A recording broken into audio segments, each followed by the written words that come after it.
Now, as you all know, the two major film releases that really halted the box office for Indiana Jones 5 was Insidious Chapter 5, The Red Door, as well as what has been happening with Mission Impossible Dead Reckoning Part 1 by Paramount, as well as Skydance. This is Mike Zero. Subscribe if you're new and like this video to see future updates. I'm also on Twitter at Mike01. I thank you all so very much for the great and kind support, and let's get right into the subject. Now, we know that there's a lot of things happening with Bob Iger, the board right now, and exactly what's also going on with Kathleen Kennedy. Now, they all, of course, view Tom Cruise, Skydance, as well as Paramount as a very big competitor after Tom Cruise confirmed that he wants to keep these Mission Impossible movies going. Ethan Hunt may very well retire, but he wants to keep these movies coming out, and that's exactly why they want to make, of course, a very big equivalent version of pieces out there like Top Gun Maverick, Mission Impossible, and even Tom Cruise's upcoming SpaceX movie. So let's tap into all of this, shall we? Now, we know that there's a lot of things going on with Bob Iger and the board right now. Bob Iger recently just got his contract extended until 2026, which, by the way, guys, we all saw this coming anyway. You know, this was very obvious, but in the overall segment of what's going on here with Kathleen Kennedy and, of course, Bob Iger, just goes to show you how desperate they really are getting when it comes to how they view Tom Cruise, Skydance, and Paramount. Let's discuss. Now, with those like Bob Iger, Kathy Kennedy, and Phoebe Waller-Bridge desperately trying to improve the performance of Indy 5, yeah, good luck with that, as it begins to exit the theaters as it stands still at $255 million worldwide, Kennedy is said to be creating a big plan to take down and end Tom Cruise's success with Top Gun Maverick, as she wants to actually one-up him by siding with Bob Iger and his plans. Bob Iger and the board are described to be developing a spy film series that they plan to announce at one of their earnings calls in 2024. Now, it's reportedly going to be the first earnings call for next year in which they announce all of this. However, Kennedy is said to be reviving Rogue Squadron, since, of course, this is going to be a Star Wars film, to also create the equivalent version of Top Gun Maverick, to take on Tom Cruise's success, and that they want to go all in on Rogue Squadron again. This is Kennedy's way, and part in the process of ending and taking down Tom Cruise's success, while Disney will be providing their spy film series that is planned to hold budgets similar to that of Pirates of the Caribbean. Now, guys, let me just say one thing about this. This sounds utterly ridiculous that they are going the extra mile. They are going the extra, mile to take on Tom Cruise's success.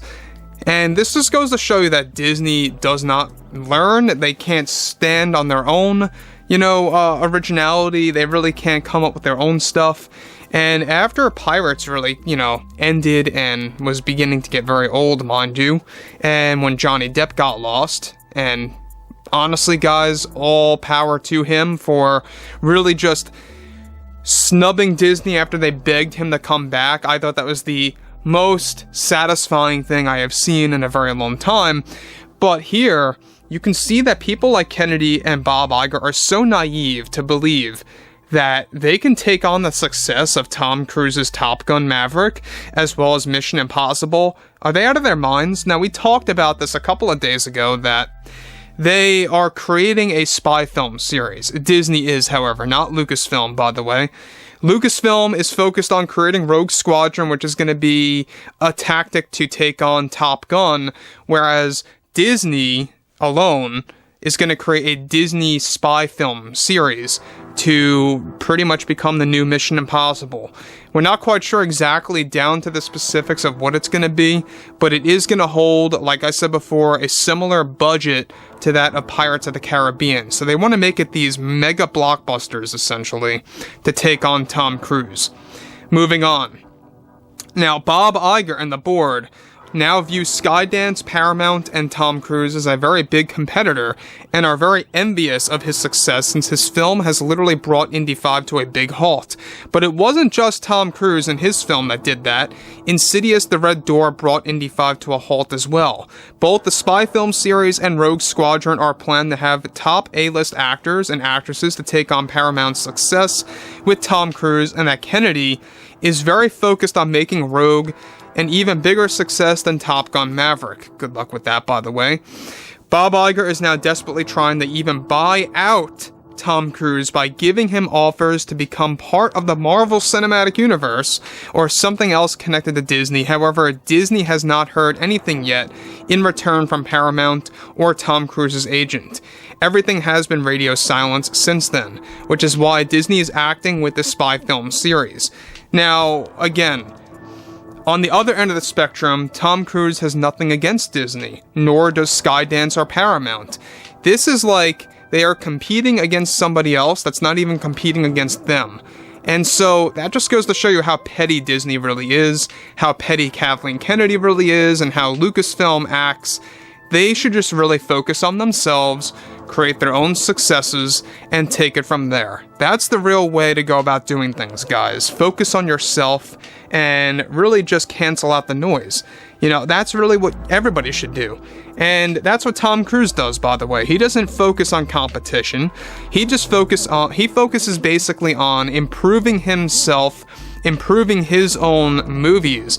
And that's why they're so good. He's not in it for competition. He's not in it for, you know, status or anything like that. He just wants to make good cinema. Now, yes, of course, there's another element to this. The production companies, obviously, they want money. At the end of the day, this is a business. I understand that. But from a creative standpoint, Tom Cruise specifically, that's what it's all about. It's about pure cinema, because Cruise is at such a status where he doesn't need another paycheck. He doesn't need anything like that. He just wants to create this really good legacy of his own and a way to improve cinema in Hollywood. He realizes that cinema has been lacking and that less and less people have been returning to the movie theaters.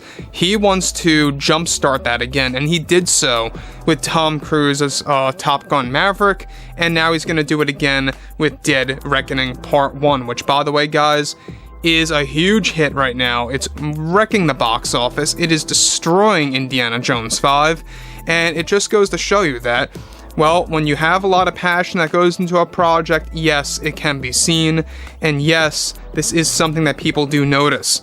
So I think that Disney should really take a couple of notes there. You know, honestly, they really should.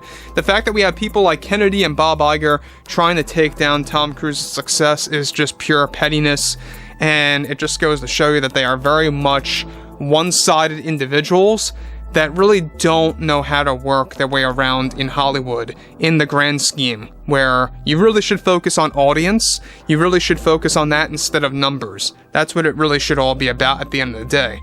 So anyways, guys, I would like to hear your take on this entire scenario that has been developing very progressively. And if you guys did enjoy the content for today, make sure to drop a thumbs up on this video to support the channel, and I will catch you guys next time.